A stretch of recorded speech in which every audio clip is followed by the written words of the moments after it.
of sorts. And some of the troubled spots include, for instance, obviously everybody knows Rivers State, and Rivers State is experiencing chronic levels of election-related violence. But Benue State is a site of possible trouble. We believe that Imo State and Abia State could pose some potential problems. We're also looking at Bauchi State very closely. And obviously everybody's got to be concerned, everybody's got to look at Lagos because of its significance for our country. We don't think Kaduna poses as high a risk with the governorship elections as it did with the presidential elections, but we're still looking at Kaduna quite closely. But these are some of the locations that we're looking at in terms of, obviously, Ekiti State is going to have some desperate issues, particularly with reference to the governorship election, to the House of Assembly elections, and the possible consequences for the governorship and the fate of the governorship. So we're also looking at Ekiti State closely. Those are some of the areas that we're looking at.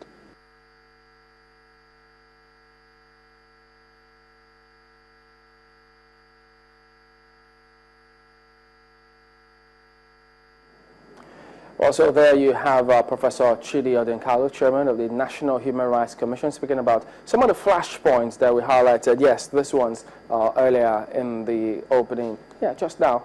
But previously, you also heard the IGP speaking about what and how they intend to do. So let's take it from here. Some of these states where it's said that you just need to keep your eye on these states and perhaps many more. So let's sink our teeth into this one.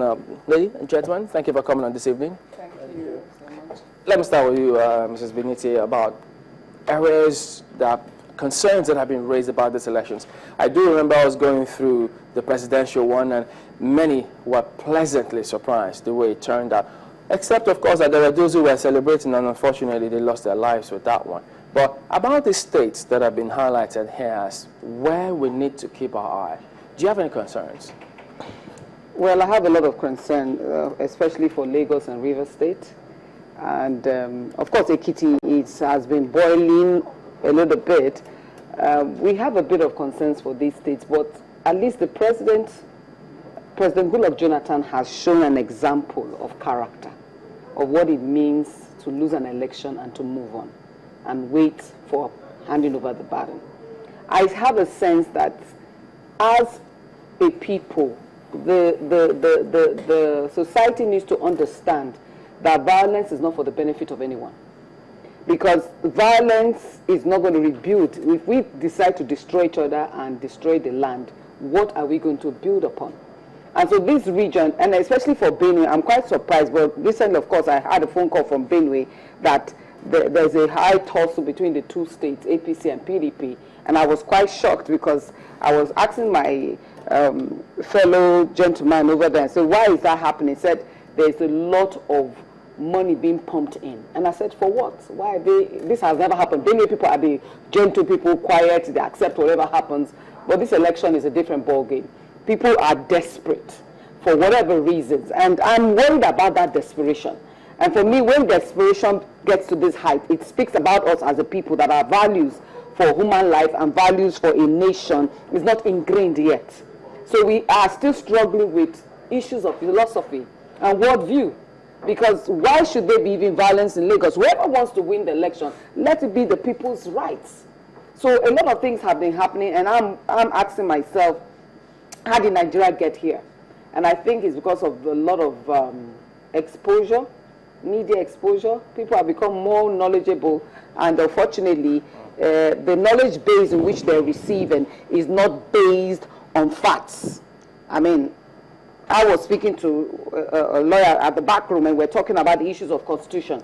I feel that Nigerians do not know what is right, their rights, and what should not be done. Meaning that I wish the police means what they say in this season, that anybody who goes into election violation should be arrested. Whoever instigates it should be arrested. But I feel that the media, I will always repeat, channels and a lot of you that are doing a great job, has to build up the momentum in the psychic of people that this violent spirit that is released from the politician cannot be accepted nor received. All right, Evan, what are your concerns? I believe that Nigerians have made a statement on March 28th, and that statement is loud enough to everybody, and it is to isolate those who perpetrate violence and bloodshed in the name of election. And I think it's to continue from where the president declared in his acceptance speech of the defeat in the presidential poll that the life of any Nigerian is not worth his ambition. And I think that that should reverberate across the states and in the minds of all the candidates for the governorship elections. Because once the body language of the candidates exhibit peace, exhibit decorum, the followers will toe the line. Everybody is always waiting for the signal from the leadership. And it comes down from the head downwards, therefore. So it's for us to isolate violent people. It's for us to isolate election riggers. It's for us to isolate people who think that election should be a do or die affair. And as we have seen now, once the security agencies are up and doing in terms of exhibiting neutrality in the handling of electoral matters, people will fall in line. Nigerians are peaceful people all across the land, even these places that they are calling flashpoints, Rivers, Lagos, so long as the security agencies maintain that neutrality and are equipped and there to man the electoral materials and guide the electoral officers, nobody will exhibit any sort of violence. And especially it's after the declaration of results that these things happen. So, and before now, you know that the Chief Justice of Nigeria has already set up the election petitions tribunal. We'll come to that part about the role of the judiciary in all of this. But Mr. Malo Ojukwu joins us from our studios in Abuja. Thank you for joining us today.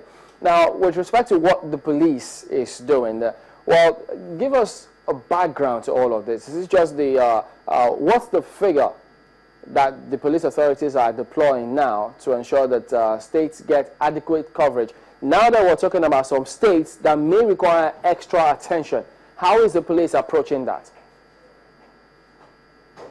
Long before this gubernatorial election came on stream, we already prepared for some troublesome states rather, what we call a hotspots or flashpoints.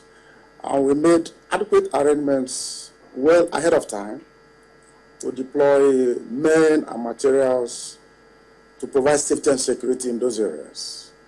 Our experience during the March 28th presidential polls also gave us some more leeway into what we ought to do, and which we have begun doing already.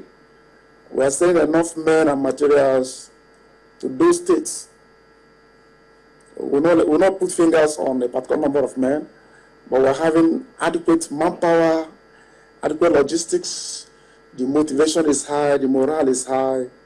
Our men are going to deliver. What states, could we ask, are you keeping your eye on?